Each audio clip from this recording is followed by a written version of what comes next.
The Kids Media Club podcast is open for sponsorship, and we're changing things up a little bit where we're going to be offering feature episodes ahead of major industry events like Licensing Expo, Annecy, BLE, MIPCOM, Toy Fair, and more. Why don't you strategically put a conversation in the ears of your stakeholders before these events so you can warm up conversations before you go? Reach out to us individually on LinkedIn or drop us an email at info@kidsmediaclubpodcast.com.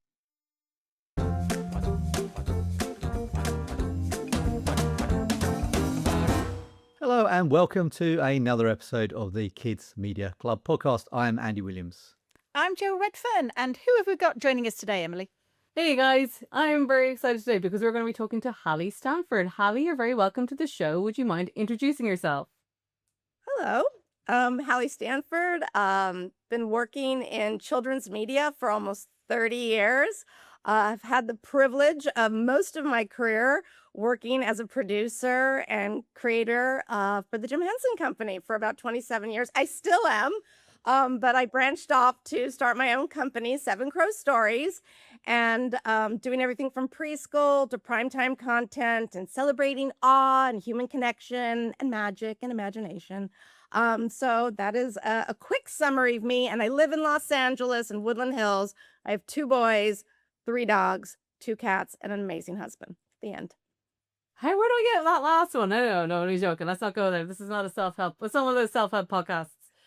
No, great. We connected recently about Wowsabout, your new show on PBS, and also I've been following your Substack as well, Little Producer on the Prairie.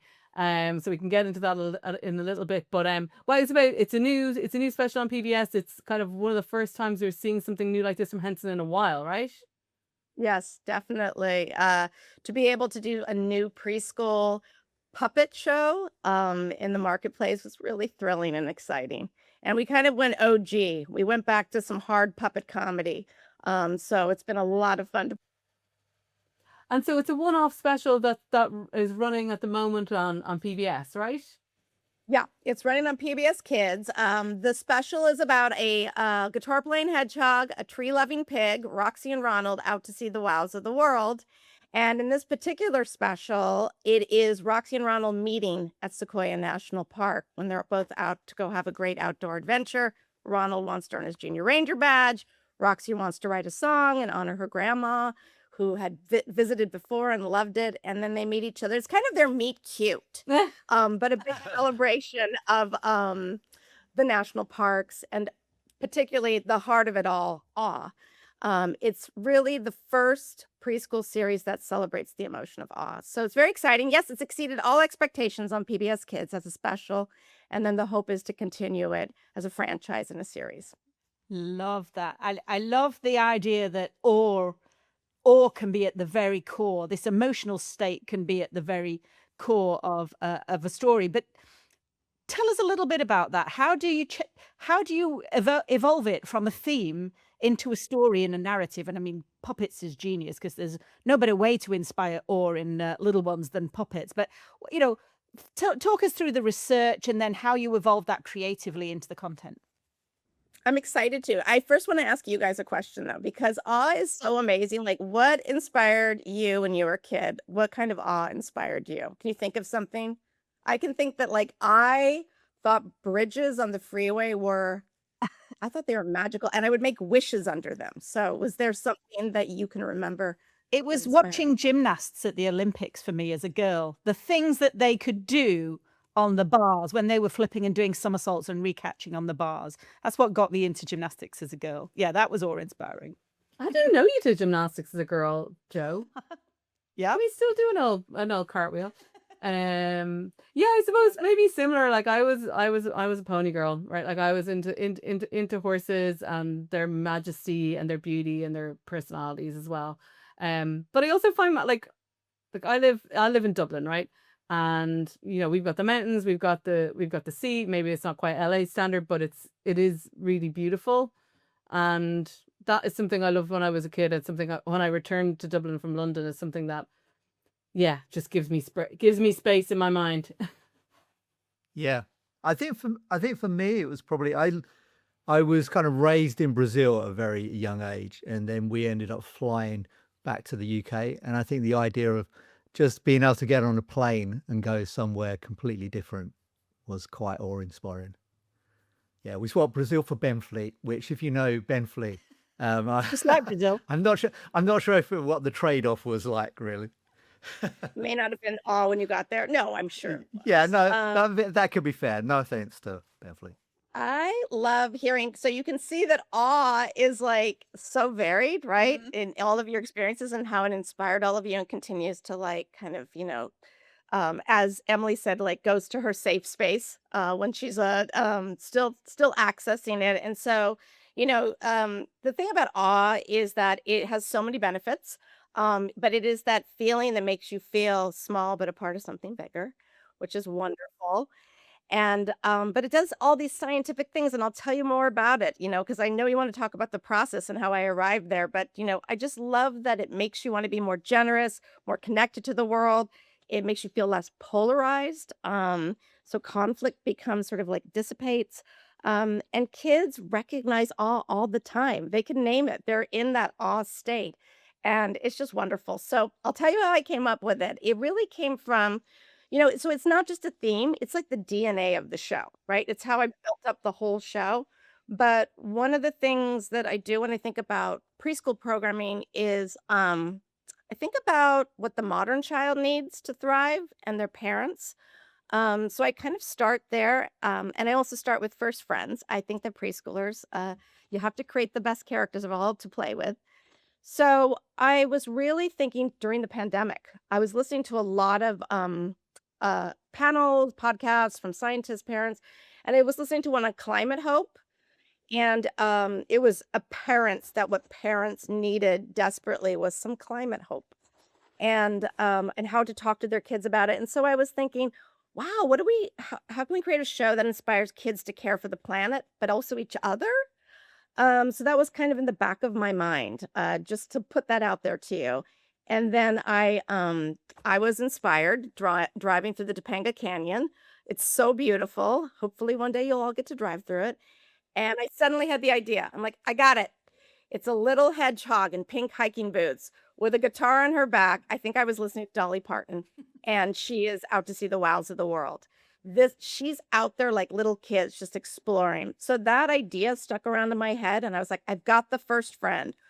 But the most amazing thing happened. I came home, and there was an article in the New York Times about Dacher Keltner's new book, Awe, that was based on 15 years of research.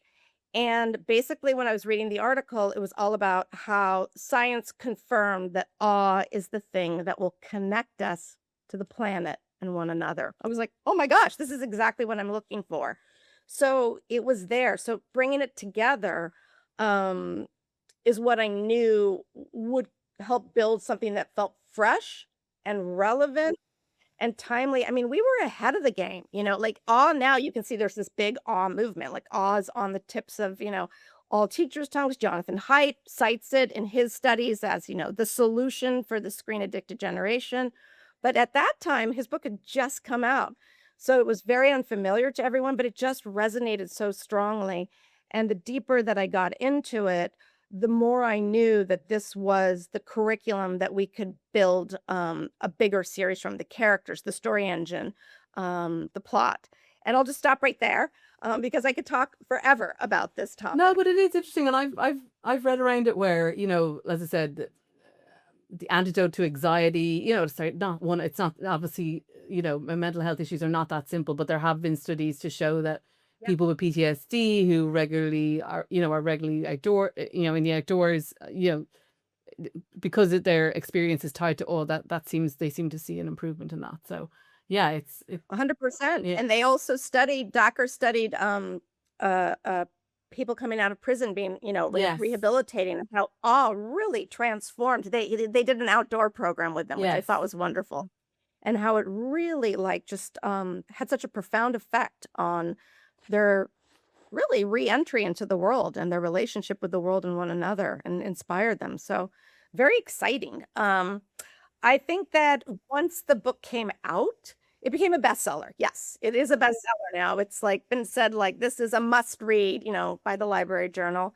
And now Dacker's been, he's talked on, NPR, the BBC, New York Times, Washington Post. Like we see all of this curriculum seeping into all these other areas, museums, the National Gallery has this whole program that Dacker helped them organize. Of course, the national parks, which we'll talk about a little more.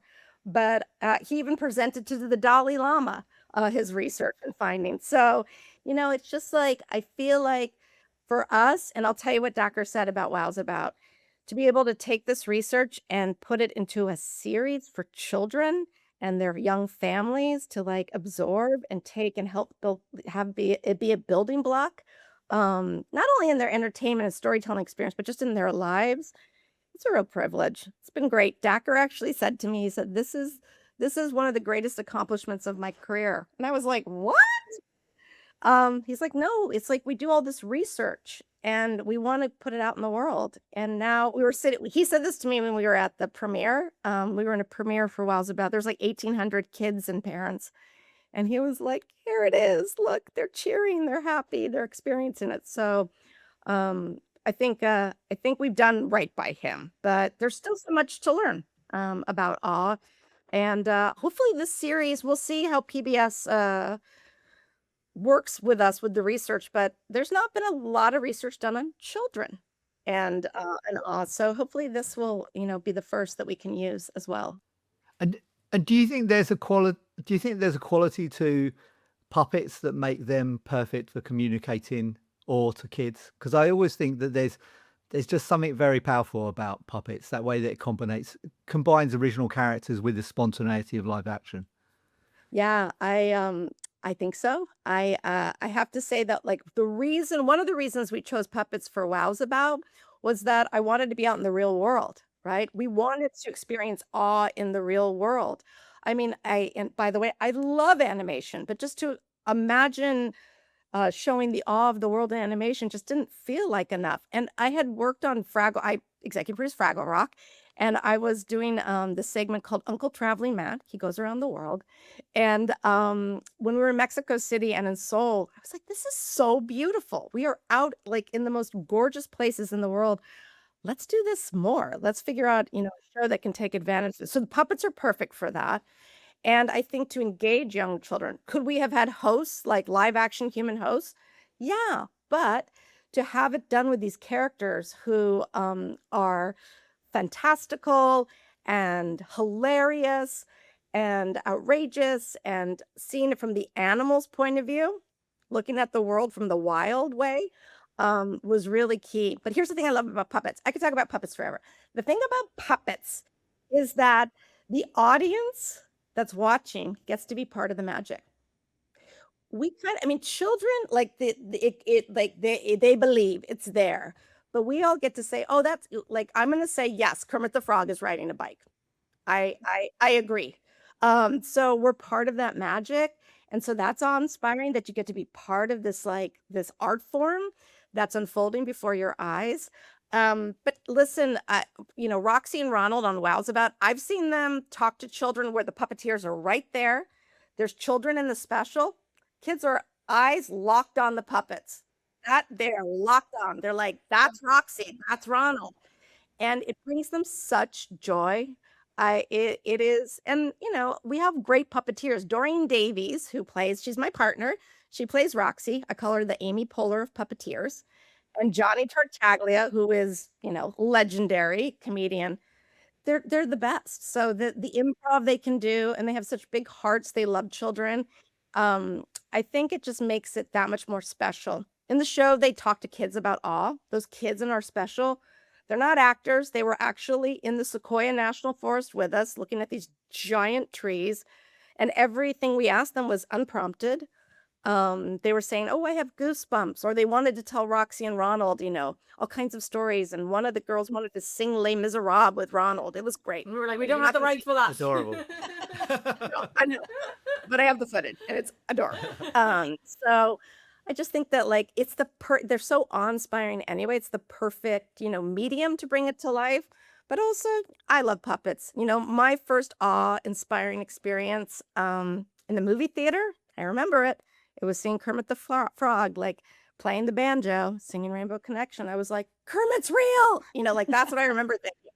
There is a So unique ability that puppets have that just almost without trying force people to suspend their disbelief. And I extend that to grown-ups too, because like you, I've been up on set when we co-produced a show with Sesame and we had kids and adults on set, and the same thing happened. They spoke to the puppet, not the puppeteer alongside. They were almost invisible, and also they are masters at blending into the background, and that is the puppet. The puppet is the thing that you're interacting with, and yeah, it definitely inspires awe. Did you? I mean, very often we've heard that puppets don't travel globally. Not in the sense that Uncle Traveling Matt didn't, because he got around, but puppets as a medium don't travel. But I mean, really, it sounds to me like you went into this thinking about not necessarily it being US first, or you were in Sequoia National Park. This is just the world. This is the world inspiring awe. Did you think about global appeal and the tension between being, kind of commissioned by PBS Kids, or did you just think about it as we're all citizens of this planet here? it started as that. It started as citizens of this planet. Whenever created a show now or for the Jim Henson Company, always thought global. Jim Henson himself did as well. Fraggle Rock was created. He literally wanted to create it to create world peace. So I think it was one of the first real true, global co-productions, Fraggle Rock. So it's kind of in our DNA to think of it that way. But awe is universal, right? Just like love. It's an emotion everybody has. When Docker studied, I think he studied 28 countries, and all kinds of countries, very individualistic, very socialist, like all kinds of countries. That emotion is clear everywhere. Also, he was able to identify 8 wonders of awe that every country experiences. Everything from music to life cycle to moral beauty, which is kindness, acts of goodness. That was the number 1 in the world, number 1 in China. But the thing I love the most is that in every country studied, there was the same expression for the feeling of awe in every country, and the word was whoa. So we kind of adjusted to make it a little more fun and said wow. But so it's not a Wowsabout, it's a Wowsabout. But I thought that universality was extraordinary. But then it's in the specificity. So we did imagine like them going everywhere with Wowsabout all around the world. And we're still pursuing that model. So that will be part of the future of it. But so grateful to PBS. You always have to find that first buyer, who loves your baby as much as you. And Adriano Schmidt at PBS Kids, actually, when I first had this idea, he liked to set a kind of a check-in with me like every few months. And he's like, what are you thinking about? What's going on in your brain? And I told him about my idea for Wowsabout. And he kind of teased it out. He was like, I love that. What if, and I love the what if they went to the national parks? He's like, and they drove a little camper van. He was obsessed with that camper van, by the way. When anybody watches this special, the camper van is like the sleeper hit character. But so once he really became engaged, and because he told me to go to the national parks, it just launched everything. And I'll talk to you a little bit about that and how it propelled me being able to raise the funding for the special. But I was a little worried at first. Ooh, are the national parks too American? Are the international broadcasters going to be interested? And then I discovered 300 million visitors to the national parks every year from all around the globe. A majority of them the visitors are from around the globe. And then when I started to pitch it loosely, because it was always kind of we'll bring it to you once it's made. But even talking about Sequoia National Park or where we wanted to go, I remember one UK broadcaster saying, "Ooh, it's the Yosemite effect." Like she accessed her love of the places that we were going. So that surprised me, to be honest, but I was thrilled. So that's my answer to you about the global going, but then going US. And then I will say we really whenever you like find your broadcaster, you lean into them, or you lean into their brand, you lean into what they need. And we were so lucky that PBS was going to do this big America 250 push. And because of that, we were able to push Wowsabout earlier to get out there. And that was so exciting. Like I said, it exceeded expectations, this special for them. But I think that the American 250 of it all really got us there and helped bring on board partners very, Mm. very quickly to get us out there. So what I ki- like that. I like that deadline. It really it helped me get everybody clarifies, it motivated. focuses people, doesn't it? So talk to Yeah. us about the funding then on this, because obviously it was shot in the Sequoia National Parks, which is just fab. And I think awe in nature is not culturally specific, right? Like everybody understands whether it's Iguazu Falls or the Sequoia National Park or anywhere else. It's very universal. So what kind of opportunities did that collaboration unlock in terms of getting the show made? Let me like I'm gonna roll it back to Dacker Keltner. He is a force of nature.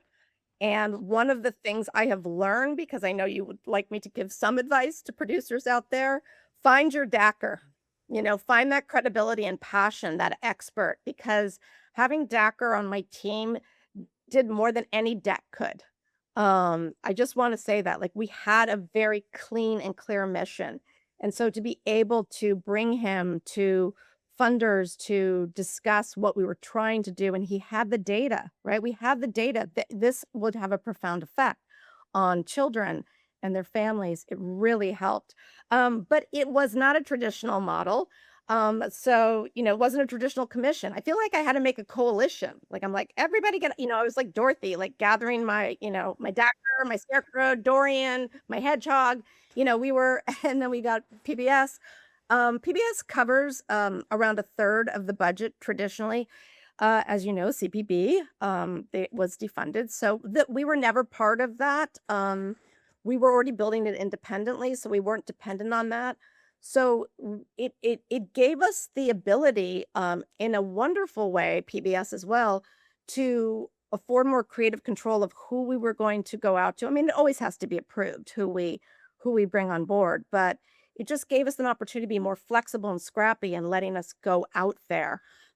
So it was a journey. I mean, met with lots of different people, but I think the key was the national parks to begin with, the National Park Service, National Park Foundation. They did not fund this series, but having that stamp of approval was everything.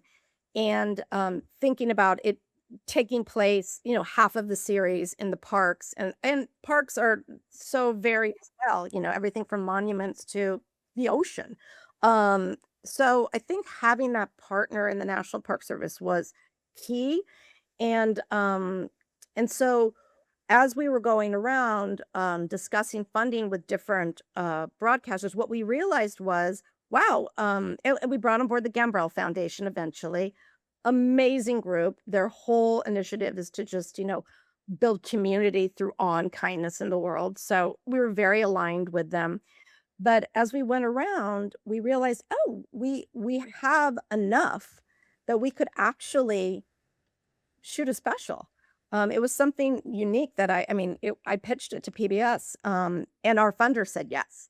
So they were ready. They were like, yes, we will allocate it towards this. Again, I just felt like just doing the traditional development, and American 250 helped too. So let me just keep that on the table. But that traditional development model of script, then pilot funding or concept. We had already done a proof of concept. That's how I took it out to the marketplace. I convinced Henson to spend our yearly development budget to do this short film to show these puppets out in the world. But it just felt we were able to convince PBS, if we could fund a special, which we had raised the money for, this would be the best way to introduce this franchise to the world as a proof of concept that we could research and see if it's worthy of a series. And then it just kept snowballing. So, and I just want to say one last thing. The other thing about PBS is you can bring on foundations, you can bring on grants, but also private funding. So we were able to bring on private funding with Evan and Christina Sharp, Evan is one of the co-founders of Pinterest, but his parents were park rangers. And he and his wife are young parents, and they're like, let's do it. Let's celebrate, Dacker's work, the national parks. So it just, this PBS model for this particular project worked perfectly. I was just going to ask a quick question. Is there an optimum number of those mission aligned partners to have, like the national parks and like DACA to unlock that funding? Is it a question of the more the merrier, or do you need to be strategic? I think you need to be strategic, and I think that, I do like the more the merrier, but want those partners to be partners that make sense, mission wise, but also marketing wise, right? So we're doing actually a whole live event with the National Gallery, hopefully in October. That's a big draw. So I think that, not going to necessarily like a local museum that may not have as much, credibility. So I think it needs to be partners that are impressive either from a marketing angle or definitely from a mission, what they are achieving in their mission. Um, but more the merrier with funders. Honestly, like we'll take them all. As you're raising 2/3, I think about it right now. Like, okay, gotta now raise the financing for a series. Yeah, more the merrier for sure there, because any little bit in some ways can help. So I'll give you an example. The National Park Foundation did step up once we started the special and said we want to fund some short form content that's very specific to their mission. So we did a PSA all for parks. It was actually really fun to do, and we may do another music video with them. So we'll take it, right? We'll take it to keep Roxy and Ronald in the zeitgeist, because by the time we raise money for a series, it's gonna be like on the air a couple years from now. So we want to keep up the love. So it's interesting. Like we're looking for the big markers, and then we're looking for sustainability with the franchise. And do you think that's the new reality, really, rather than kind of the traditional model where the broadcaster or the distributor would come in and take kind of a bigger bet? That really it's about finding partners that think alike, and almost everyone taking a bit of a bet on their own IP, rather than waiting for a broadcaster to come along with a checkbook and write that out. It feels like that world has kind of like Yeah. that we're in a different reality now. I think we're in a different reality. I think we're kind of in that gray zone, like figuring it out. When you just said that, Andy, I thought, well, that's my reality at Seven Crow Stories. Like that's what I'm betting on with some of my new projects. But again, we're not quite there yet. We're still out, pitching to the broadcasters who may take all rights. But I truly believe in my heart of hearts that this is the new reality. And it's just going to take a little time to have proof of concept. I'm excited. I'm excited about Wowsabout. I'm excited that like in 2 weeks we already have 250,000, views on YouTube. Like more in 2 weeks than some of their, pre-existing IPs that have been on been on for years. I'm just like, yes, let's take a Yeah. bet on it. Yeah, and it's So kind of empowering as well, isn't it? That you're taking that power into your own hands, really, because I think the problem previously is that you would kind of a lot of that power would then go to the broadcaster in terms of how it was marketed, how that show was discovered, and it feels like that power's being kind of distributed a bit. There's kind of maybe more risk on the producer, but hopefully more reward as well. yeah, definitely more risk on the producer for sure. I'm so lucky to work with the Jim Henson Company that they trusted me to, sort of pursue this model. They call me the queen of pivot. They're like, you are the queen of pivot, Halle. And that's what you have to be, right now in this marketplace. But I'm still figuring it out. I have no like definitive answers for your audience, except just like having the passion, being responsible to your children audience, not to the algorithm. I know it's what everyone's chasing. And believe me, yesterday I was pitching to a network who told me we need big IP. And I thought, how big? How big? How big is big? Like, what does that mean? So I think that, I think Wowzabout's proof that it can happen. And Of course, Strawberry Vampire, my favorite story of the year. You have these, scrappy creators who I love. By the way, she's not scrappy. She's like A plus plus, Emily. But I think that you're going to I start don't know. I seeing don't think I'd take her on in a fight, I would never want to take her on in a fight. But I think it's like Um, I know what you're saying, Halle, about like this is the reality of the industry, but like I'm gonna I'm not sure that's a good thing, right? Like it's tough and it takes like a special bit of magic, whether it's the credibility and pedigree that you bring to this from your years at Jim Henson, whether it's yeah. like Emily Brundage's like the way she thinks about business, the way she's able to act actually more similar to a creator than a traditional producer, but like it's not neither of those things is a model, I would say. That's like the special reality that you both live in and that you both deserve and you both earned, and like it's not that it's some gift from God or anything like that, but it's something that you both have worked for. But like Yep. I think broader for the industry that neither of those things is a model. And again with Emily, people will like the amount of conversations we had after we did a recent podcast with her where it was like, okay, so it's crowdfunding. That's the lesson. And it's like, no, that's not the lesson. And everything she did started years and years before she ever did what she's doing now, which you notice, right? So it's just, it is tough when, that special sauce is not replicatable, or it's not, and as I said, it's not a model. But yeah, I agree. And you have to think about it like every single project like that perhaps requires a different secret sauce, different ingredients, right? Just like, where can I find the opportunity to get, people behind it, or networks behind it? And it's a lot of courting, right? So I even talked about, talking to Adriana really early. A lot of these funders who I'm mentioning, casually, Evan Sharp, my pal, the billionaire. No, this required years and years of courting. Evan had a long-term relationship with Dacker Kellner, right? So like you are bringing to the table, like bring your relationship, start the courting now, start the conversations. If there's something you really believe in, you're right. It just doesn't happen like that overnight with like the secret sauce, but And I think I believe it can happen. I think that's something that I think is becoming more clear in recent times, right? So like you're not gonna like being called this, guys, but we are LinkedIn people. We are LinkedIners. You have to accept it. I'm gonna stop at LinkedIn influencers because that's an atrocity of a word. But Wash your mouth out. it's like it's the million different connections you make with people with no transaction in mind, right? Like, we're grateful on this podcast to have a reason to reach out to somebody and just be curious with no, I'm not trying to sell you. I'm not trying to ask for a job. Like, I just want to know what you're up to. Yeah. But like, that's how relationships start, right? Like, it's little check-ins, getting to know somebody, not trying to pitch them something, not being and literally that not being the point. The point is just, oh, you seem cool. Let's talk. Right.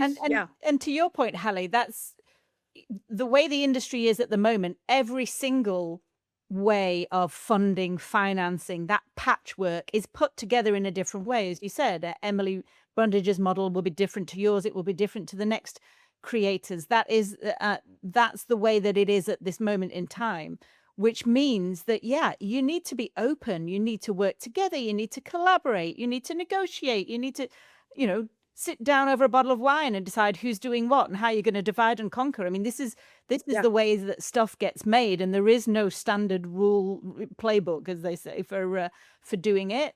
But each time, and this is one of the things that we do take very seriously in our role as Kids Media Club podcasters, is to shine a light on it might help someone else, give them a bit of a boost or a bit of confidence to go, oh, right, okay, so this is what other people have had to do too. It's not just me.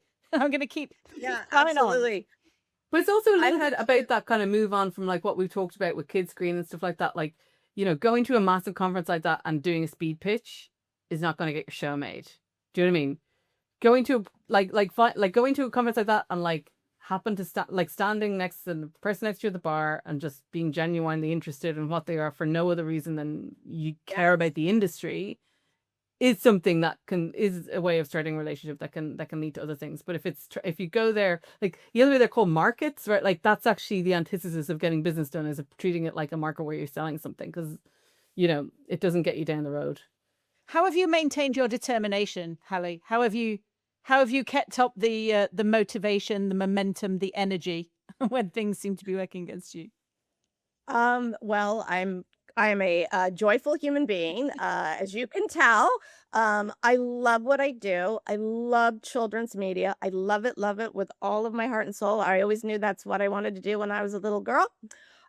So, I believe in what we're doing as storytellers. I also tell people that I think of my projects like my kids, and if you don't like my kids, I don't care. I don't. I I will love go that. find somebody that does.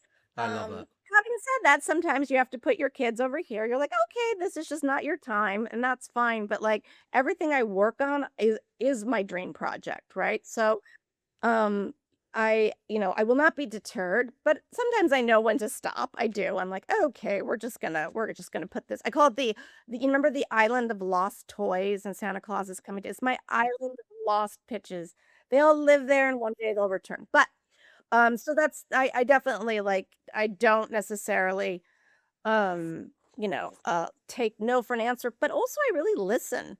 So if there's an opportunity or if they're like, "Hey, we're looking for this or could you adjust this?" I created the show Sid the Science Kid, but when I was first working on it, it was all about like a kid comedian. My preschooler used to walk around, he's like a grown man now. He used to walk around with a microphone telling jokes on the playground.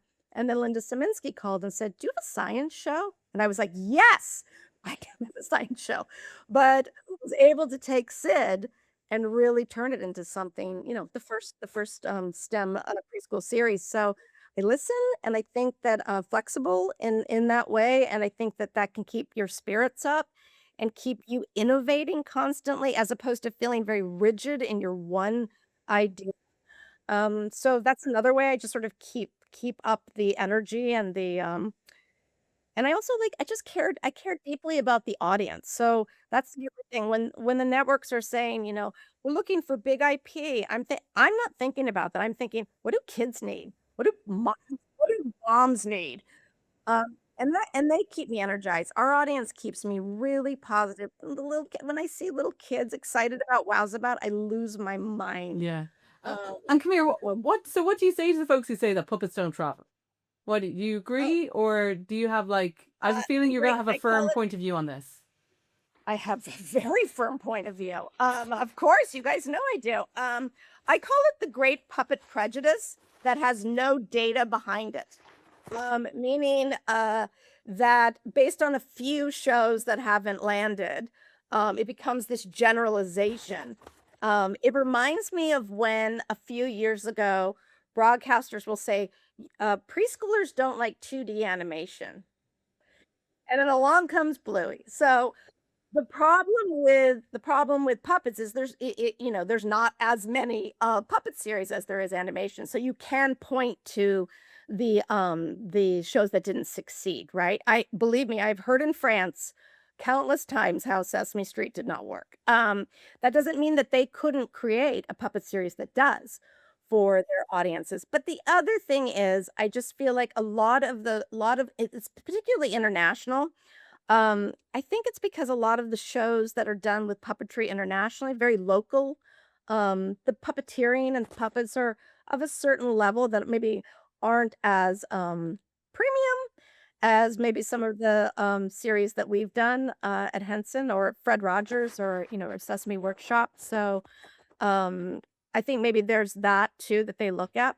But my favorite, I have to tell you a secret. My favorite is when a German broadcaster watched the proof of concept of Wowsabout and said, "Well, these puppets, they look so handmade." I was like, they are handmade. People sew them. So I think it's the antidote to the whole AI. Do you know what? That's something Um, I've heard Yeah, recently yeah, I as think well. that's Is that like definitely seeing the thumbprint on it is actually part of the selling point for sure. I think it is now. I saw a lot of comments from the parents like, "Hooray, the antidote to AI." So, anyway, maybe that German broadcaster will look at it a little bit different, but they haven't taken the special. I think they're just starting at Henson International to take it out. Mm. So maybe I'll have more to report back. let's see what everybody's thinking. I know ABC is really has bought on board, so I'm excited about that. But in Australia, I feel like I call them Australia. Yes, oh my gosh, there's definitely a follow-up It's happening all now. there, so Yeah. I wasn't surprised Yeah. that they loved it. You But stole my pun. I'll be I was going to curious make the to see pun what about happens. putting the or in audience, but Oh my use it for gosh. Australia. Oh, I like it. I love that. I'm going to use that.